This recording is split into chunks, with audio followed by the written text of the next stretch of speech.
ആലപ്പുഴ കായംകുളത്ത് യുവതി പാമ്പുകടിയേറ്റ് മരിച്ച സംഭവത്തിൽ കായംകുളം താലൂക്ക് ആശുപത്രിക്കെതിരെ ഗുരുതര ആരോപണവുമായി കുടുംബം. സെലീനയ്ക്ക് ആവശ്യമായ ചികിത്സ നൽകിയില്ലെന്ന പിതാവ് സമീർ. രക്തപരിശോധനയ്ക്ക് പോയ സെലീന ശുചിമുറിയിൽ കുഴഞ്ഞു വീണിട്ടും ഡോക്ടേഴ്സോ നഴ്സസോ സഹായിച്ചിട്ടില്ലെന്നും പിതാവ് സമീർ പറഞ്ഞു. വാക്കുകളിലേക്ക്. ഞാൻ പോയി പെട്ടെന്ന് ബ്ലഡ് കൊണ്ട് റിസൾട്ടും കൊണ്ട് വിടുന്നപ്പോൾ എൻ്റെ മോള് കുളിമുറിക്കകത്ത് കിടക്കുക, തല കറങ്ങി മൂത്രം ഒഴിക്കാൻ കഴിയും, അതിനകത്തൊന്നും എടുക്കാൻ വയ്യ. ഞങ്ങൾ 2-3 പേര് പിടിച്ചിട്ട് ഒക്കുന്നില്ല. അറ്റൻഡറും ഒരു പെണ്ണോടെ വന്ന് വാതൊക്കെ നോക്കി നിൽക്കുന്നതല്ലാതെ ഈ ജീവനക്കാരും അതിനകത്തോട്ട് കയറുന്നില്ല. ഡോക്ടർ പോലും കയറി വരുന്നില്ല. ആരും ഒന്നും സഹായിക്കാനില്ല.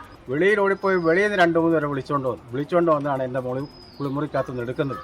എടുത്ത് കട്ടിലേക്ക് കടച്ചപ്പോൾ നോക്കിച്ച് പറഞ്ഞ് പൾസുണ്ട്, കുഴപ്പമില്ല എന്നാണ് ആ ഡോക്ടർ മീഡ അന്നേരവും പറയുന്നത്. അത് കഴിഞ്ഞപ്പോൾ ഞാൻ പറഞ്ഞു, മീഡ എന്തെങ്കിലും കുഴപ്പമുണ്ടെങ്കിൽ പറഞ്ഞു, ഞാൻ വേറെ എവിടെയെങ്കിലും കൊണ്ടുപോകാം എന്ന് പറയുമ്പോൾ പറഞ്ഞ് നോക്കട്ടെ എന്ന് പറഞ്ഞപ്പോൾ ഒരു ഡോക്ടർ അപ്പുറത്തുനിന്ന് വന്ന് പുള്ളിക്കാരൻ അമർത്തിയപ്പോൾ ECG എടുക്കുന്ന കുറച്ച് വന്ന് ECG എടുത്തപ്പോൾ ലൈൻ നേരെയാണ് വരും. അത് കഴിയുമ്പോൾ ഞാൻ പറയുന്നത് നമുക്ക് വേറെ കൊണ്ടുപോകാം. ആംബുലൻസ് സാറിനെ പെട്ടെന്ന് വിളിച്ച് അയാൾ ഓടി വന്ന് സെച്ചറും കൊണ്ടുപോയി പറയും, ഇനി എവിടെ കൊണ്ടുപോകാൻ ആൾ മരിച്ചു പോകും. അശ്വിൻ പാലാഴിയാണ് ആലപ്പുഴയിൽ നിന്ന് വിവരങ്ങളുമായി ചേർന്ന. അശ്വിൻ, ഏറെ ദാരുണമായ ഒരു സംഭവമാണ്. വീട്ടുകാരുടെ കൺമുന്നിൽ വെച്ച് അവർക്ക് ആ ജീവൻ രക്ഷപ്പെടുത്താം എന്ന തോന്നലുണ്ടായപ്പോൾ അവരുടെ കൺമുന്നിൽ വെച്ച് ആ ജീവൻ പോകുന്നു. പ്രത്യേകിച്ച് ഏറ്റവും പെട്ടെന്ന് ആന്റിവെനം കൊടുക്കുക എന്ന നിർദ്ദേശവും കൂടി ഉള്ള സാഹചര്യത്തിൽ എന്താണ് ഇവിടെ സംഭവിച്ചത്? ക്രിസ്ത്യന, ഈ ചികിത്സ വൈകി എന്നുള്ളത് അന്നു മുതൽ കുടുംബം ആരോപിക്കുന്ന ഒരു കാര്യമാണ്. പ്രത്യേകിച്ച് ആന്റിവെനം നൽകുന്നതിലടക്കം വലിയ കാലതാമസം നേരിട്ടു എന്നുള്ള പരാതി അന്ന് ബന്ധുക്കൾ ഉയർത്തിയതാണ്. അതിന് ആശുപത്രി നൽകിയ വിശദീകരണം കടിച്ചത് പാമ്പ് തന്നെ എന്ന് സ്ഥിരീകരിക്കാനായില്ല എന്നതാണ്. പാമ്പ് കടിച്ചതിന്റെ അടയാളങ്ങളൊന്നും സെലീനയുടെ ദേഹത്ത് കണ്ടില്ല എന്നും അന്ന് ആശുപത്രി RMO ഡോക്ടർ ശ്രീപ്രസാദ് പറഞ്ഞിരുന്നു. ആ വാദങ്ങൾ പൂർണ്ണമായും തള്ളി പിന്നീട് പോസ്റ്റ്മോർട്ടം റിപ്പോർട്ടും പുറത്തു വന്നു. പാമ്പ് കടിച്ചതിന്റെ അടയാളങ്ങളും ഒപ്പം ശരീരത്തിൽ പലയിടത്തും കടുംനീല നിറവും ഒക്കെ കണ്ടെത്തിയ പോസ്റ്റ്മോർട്ടം റിപ്പോർട്ടായിരുന്നു പുറത്തു വന്നത്. ഇതോടെ ആശുപത്രിയുടെ വാദം പൂർണ്ണമായും പൊളിയുകയും ചെയ്തു. ഇതിന് പിന്നാലെയാണ് കുടുംബം ഔദ്യോഗികമായി പരാതിയുമായി മുന്നോട്ട് പോകാൻ തീരുമാനിച്ചിരിക്കുന്നത്.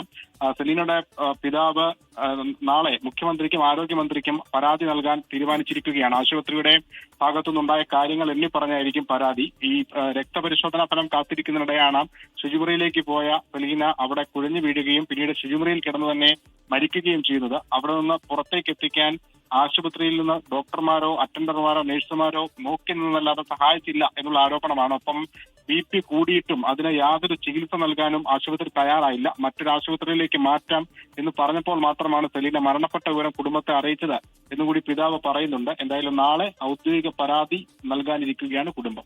കൃഷ്ണ,